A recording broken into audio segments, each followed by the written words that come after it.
إن الحمد لله نحمده ونستعينه ونستغفره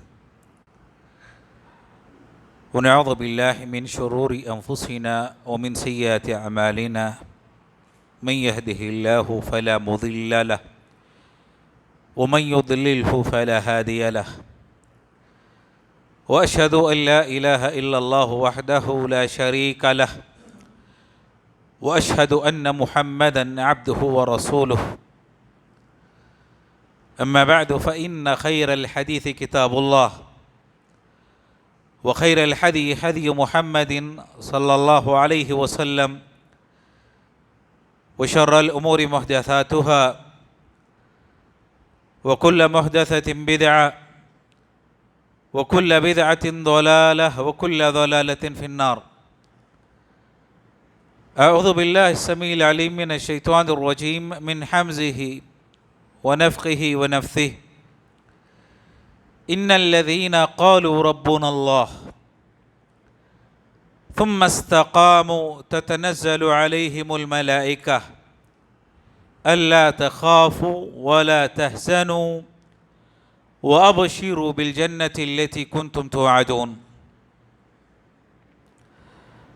ہر قسم کے حمد و ثناء، عبادتیں، تعریفیں رب العالمین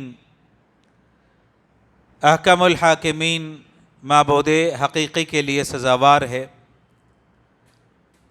درود اور سلامتی نازل ہو سارے انبیاء پر اور خصوصاً آخری نبی محمد رسول اللہ صلی اللہ علیہ وسلم کی ذات مبارکہ پر، صلوات ربی وسلامہ وبرکاتہ علیہ۔ برادران اسلام، ہم سب اس بات سے بخوبی واقف ہیں کہ جس زمانے میں آج ہم زندگی گزار رہے ہیں، اس میں کوئی نہ کوئی نیا فتنہ دیکھنے کو ملتا ہے۔ انسان رات میں سوتا ہے، صبح بیدار ہوتا ہے تو اچانک پتہ چلتا ہے کہ کوئی ایک نیا فتنہ کھڑا ہوا ہے۔ پیارے رسول صلی اللہ علیہ وسلم نے انہی فتنوں کے تعلق سے آگاہ کیا تھا کہ انی ارا، کہ میں دیکھ رہا ہوں کہ فتنے تمہارے گھروں میں ایسے داخل ہو رہے ہیں جیسے بارش کے قطرات نازل ہوتے ہیں اترتے ہیں۔ تو بارش کے قطرات جس تیزی کے ساتھ اوپر سے آتے ہیں اور جتنی کثرت کے ساتھ آتے ہیں اتنی ہی کثرت کے ساتھ فتنے گھروں میں داخل ہوں گے، گھروں میں واقع ہوں گے۔ مسلمان کی ذمہ داری یہ ہے کہ ان فتنوں میں اپنے آپ کو مبتلا نہ کرے، اپنے آپ کو بچانا، ان فتنوں سے دور رکھنا سب سے بڑا دور حاضر میں چیلنج ہے۔ آپ نے دیکھا ہوگا کچھ لوگ ظاہر ہوئے، اور نام بھی آپ نے سنا ہوگا ایک شخص کا کہ شکیل ابن حنیف کے نام سے ایک آدمی اپنے مہدی ہونے کا دعویٰ کر رہا ہے کہ میں مہدی ہوں، مجھ پر ایمان لاؤ۔ اور تعجب ہے کہ بہت سارے مسلمان نوجوان تعلیم یافتہ اس کے فریب کا شکار ہو رہے ہیں۔ تعجب اس کے مہدی ہونے کے دعوت پر نہیں ہے، بلکہ تعجب ان مسلمانوں پر ہے جو اس کے فریب کا شکار ہو جاتے ہیں، ایمان لے آتے ہیں۔ اور نبی علیہ السلام نے ایسے ہی لوگوں کے تعلق سے خبردار کیا تھا کہ میرے بعد 30 سے زیادہ جھوٹے نبوت کا دعویٰ کرنے والے آئیں گے۔ آپ نے آگاہ کر دیا تھا، واضح کر دیا تھا ان سے بچنے کے لیے کہ 30 سے زیادہ دجال قیامت تک واقع ہوں گے۔ ہر آدمی کا دعویٰ یہ ہوگا کہ وہ نبی ہے، وہ رسول ہے۔ تو پیارے رسول صلی اللہ علیہ وسلم نے فتنوں سے آگاہ کر دیا، تو ہمیں بحیثیت مسلمان ان فتنوں سے اپنے آپ کو بچانا ہے۔ لیکن کیسے بچے مسلمان؟ اسباب کیا ہے، وسائل کیا ہے، طریقہ کیا ہونا چاہیے؟ اگر ہم طریقے پر نظر ڈالیں، سب سے پہلی چیز کہ شریعت کا علم حاصل کریں۔ بغیر علم کے، جہالت کے ساتھ ان فتنوں کا مقابلہ نہیں کیا جا سکتا۔ سب سے بڑا فتنہ جب ظاہر ہوتا ہے تو سب سے پہلے اس کو جاننے والے، پہچاننے والے وہ لوگ ہوتے ہیں جن کے پاس شریعت کا علم ہوتا ہے، اللہ کی معرفت ہوتی ہے، قرآن کا علم ہوتا ہے، سنت کے بارے میں جانکاری ہوتی ہے، اور صحابہ کا طریقہ انہیں معلوم ہوتا ہے۔ یہ سب سے پہلے فتنوں کو جانتے ہیں اور اپنے آپ کو ان فتنوں سے بچانے کی کوشش کرتے ہیں۔ بغیر علم کے بچا نہیں سکتا۔ سب سے زیادہ جاہل، اور خصوصاً ہو سکتا ہے عصری علوم میں ماہر ہوں لیکن دینی علم موجود نہیں۔ نوجوان دینی علم نہ ہونے کی وجہ سے اس طرح کے فتنے کا شکار ہو جاتے ہیں۔ آپ جانتے ہیں کہ عمرو بن عاص رضی اللہ تعالی عنہ ایک بڑے صحابی نبی علیہ السلام کے، ایک مرتبہ جھوٹی نبوت کا دعویٰ کرنے والا مسیلمہ کذاب اس کے پاس آئے۔ گزر ہو رہا تھا، جا رہے تھے کہ اچانک ملاقات ہو گئی۔ تو مسیلمہ کذاب نے، جھوٹے نبوت کا دعویٰ کرنے والے نے پوچھا کہ اے عمرو بن عاص، تمہارے نبی پر کوئی نئی صورت اتری ہے، کوئی نئی وحی آئی ہے؟ تو عمرو بن عاص رضی اللہ تعالیٰ عنہ جواب دیتے فرماتے ہیں کہ پیارے رسول صلی اللہ علیہ وسلم پر انتہائی جامع صورت نازل ہوئی ہے، مختصر لیکن جامع صورت۔ پوچھا کون سی صورت؟ تو عمرو بن عاص رضی اللہ تعالیٰ عنہ نے سورۃ العصر کی تلاوت کی، والعصر ان الانسان لفی خسر الا الذین آمنوا وعملوا الصالحات وتواصوا بالحق وتواصوا بالصبر۔ انتہائی جامع صورت۔ مسیلمہ صورت کو سنتا ہے، جھوٹا نبوت کا دعویٰ کرنے والا تھا، تھوڑی دیر خاموش رہا، اس کے بعد کہا کہ مجھ پر بھی ابھی ایک وحی نازل ہوئی، ایک وحی اتری ہے۔ عمرو بن عاص نے پوچھا کیا وحی؟ تو مسیلمہ کذاب کہتا ہے کہ مجھ پر جو وحی آئی، یا وبر انما انت اذنان وصدر وسائرک حفر ونقر۔ اس نے عربی کے یہ کلمات پڑھے اور کہا کہ ابھی یہ وحی مجھ پر نازل ہوئی ہے۔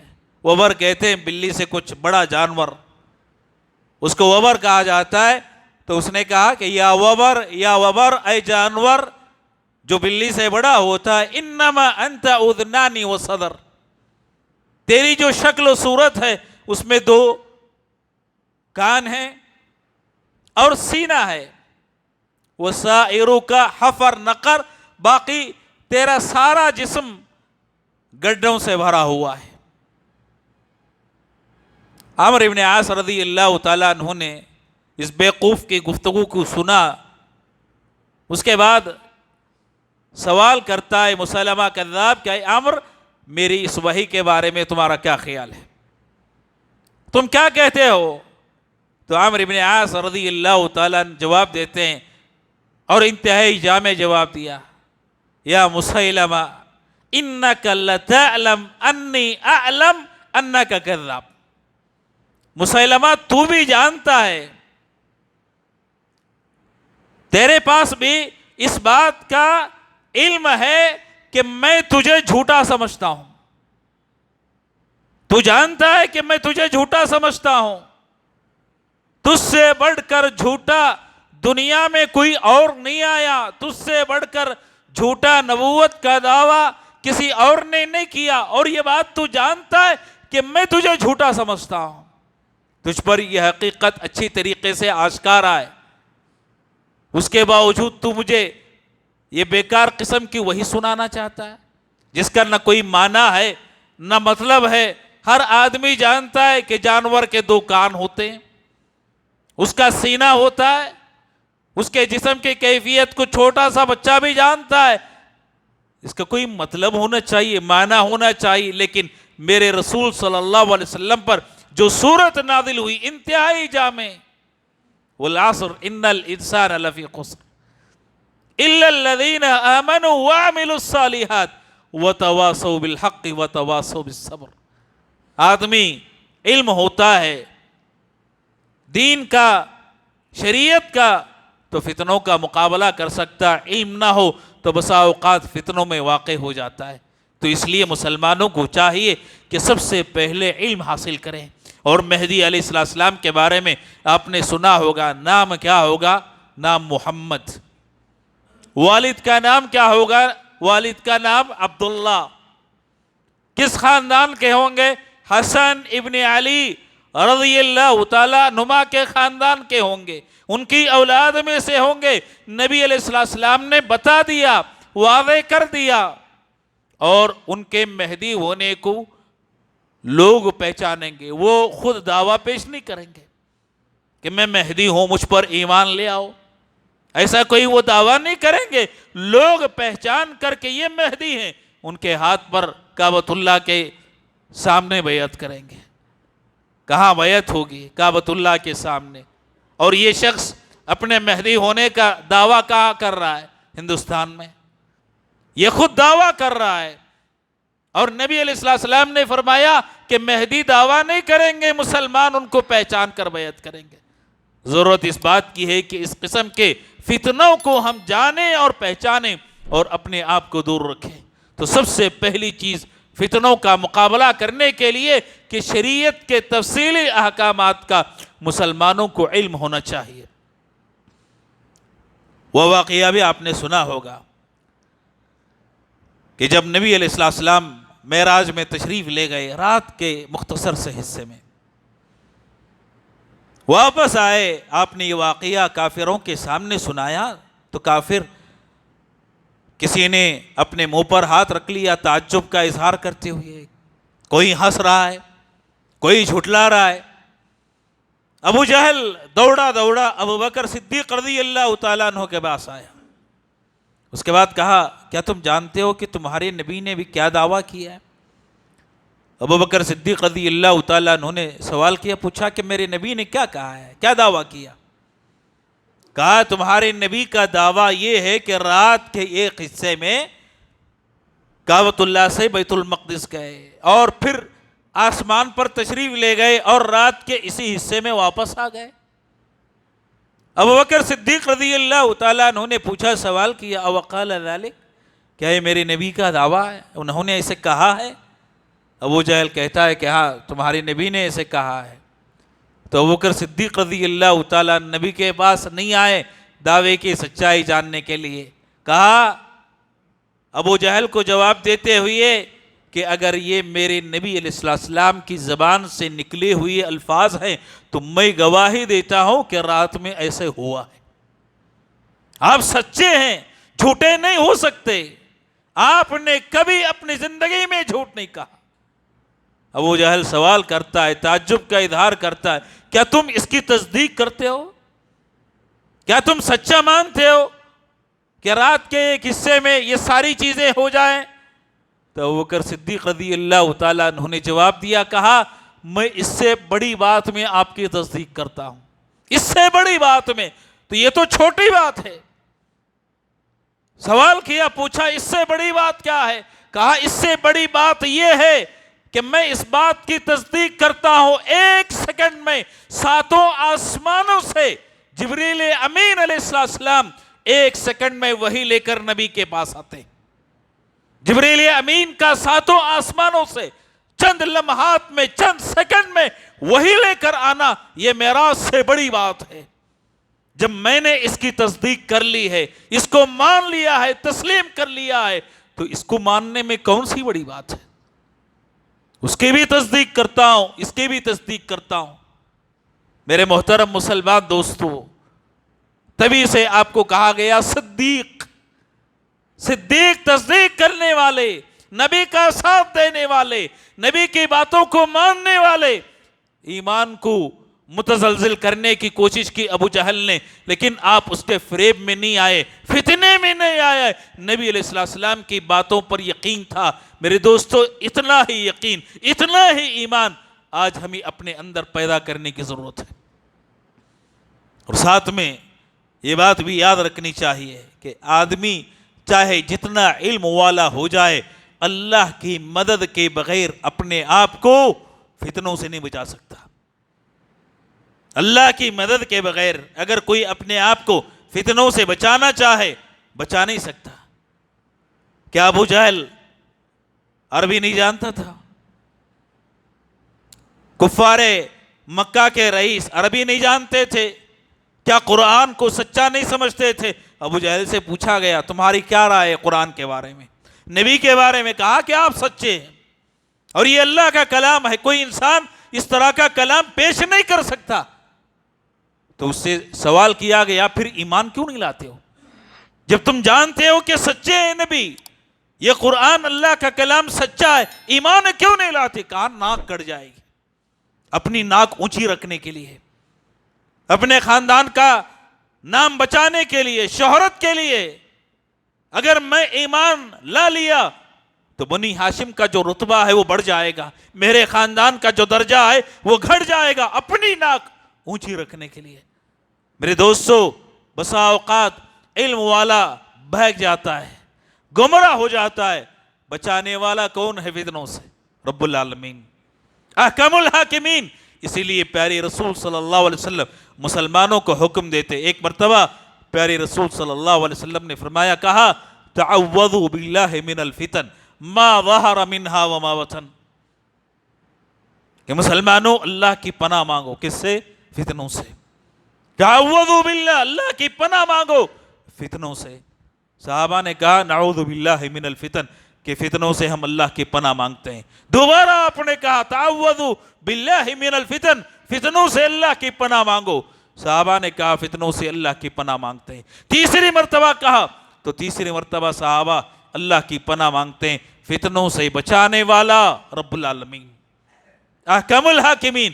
اسی لیے نبی علیہ السلام نے فرمایا کہ سارے انسانوں کے دل اللہ کی دو انگلیوں کے درمیان ہے، اللہ جیسے چاہتا ہے پھیر دیتا ہے۔ صبح میں ایمان والا لیکن شام ہونے سے پہلے کافر ہو سکتا ہے، شام میں کافر ہے، صبح سے پہلے مومن ہو سکتا ہے۔ اسی لیے دعا کرتے تھے نبی علیہ السلام، یا مقلب القلوب ثبت قلبی علی دینک، اے دلوں کو پھیرنے والے میرے دل کو ایمان پر ثابت قدم رکھ۔ یا مقلب القلوب ثبت قلبی علی دینک، کون؟ نبی علیہ السلام دعا کرتے تھے، اللہ کے رسول صلی اللہ علیہ وسلم۔ اگر یہ دعا نبی علیہ السلام کرتے تھے اور آپ کو ڈر تھا، خوف تھا کہیں گمراہ نہ ہو جائیں، تو میرے محترم مسلمان دوستو، نبی کے مقابلے میں ہماری حیثیت کیا ہے، ہمارا مقام کیا ہے؟ اگر آپ دعا کرتے، اس دعا کے زیادہ محتاج ہم، اس دعا کی زیادہ ضرورت آج ہم ہی ہے۔ اس لیے مسلمانوں کو چاہیے کہ ہر طرح کے فتنے سے اللہ کی پناہ مانگے۔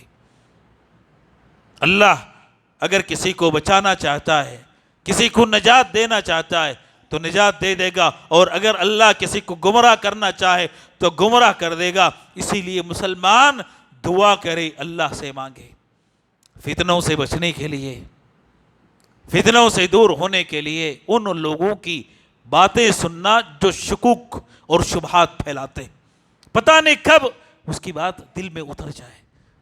اسی لیے ہمیں حکم دیا گیا ایسے لوگوں کی باتیں نہ سنو، ان لوگوں سے دور رہو جن پہ یقین ہو، اعتماد ہو کہ کتاب و سنت کی بات کرتے ہیں، ان کی بات سننی چاہیے۔ جن پہ یقین نہ ہو، اعتماد نہ ہو، ادھر ادھر کی ہانکتے ہیں، ان کی باتیں نہیں سننی چاہیے۔ کیوں؟ اپنے ایمان کی حفاظت کرنی سب سے بڑی دولت انسان کے پاس اگر کوئی ہے تو اس کا ایمان ہے۔ ایمان اور اسلام سب سے بڑی دولت، اگر یہ چھن جائے زندگی کا کوئی مطلب نہیں، زندگی کا کوئی معنی نہیں۔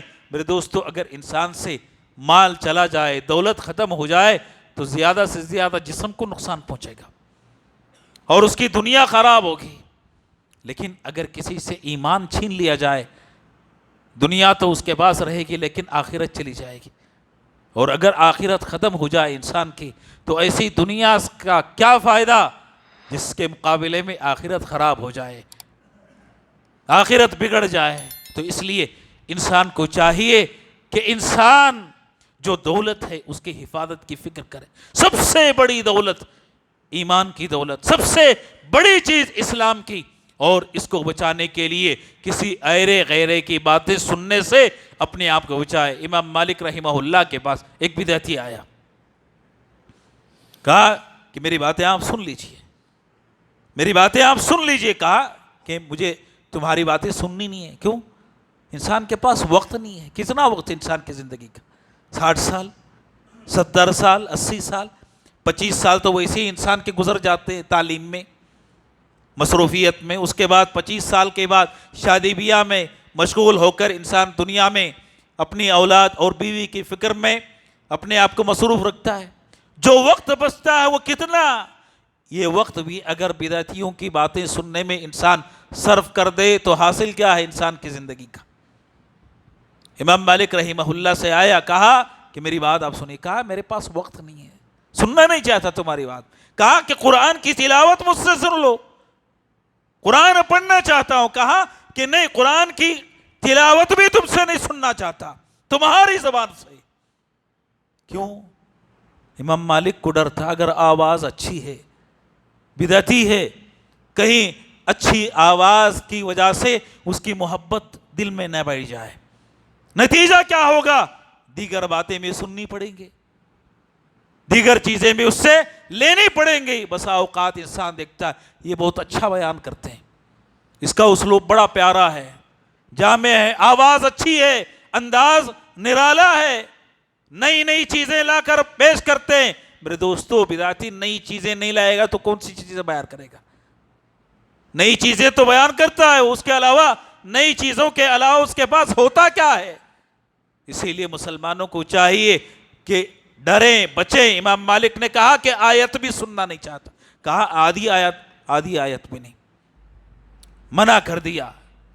میرے دوستو، اتنی احتیاط کیا کرتے تھے ہمارے سلف تاکہ اپنے ایمان کو بچا سکیں، اپنے اسلام کی حفاظت کر سکیں۔ لہذا ہم کو چاہیے کہ اللہ تعالیٰ سے دعا کریں، اپنے ایمان اور اپنے اسلام کی فکر کریں، خصوصاً ان ایام میں جن میں فتنے بہت زیادہ ہو گئے ہیں، فتنوں سے اپنے آپ کو بچائے رکھیں۔ رب کریم سے دعا ہے کہ اللہ تعالی ہم تمام کو ہر طرح کے فتنے سے محفوظ رکھے، جب تک زندہ رکھے، ایمان اور اسلام پر زندہ رکھے۔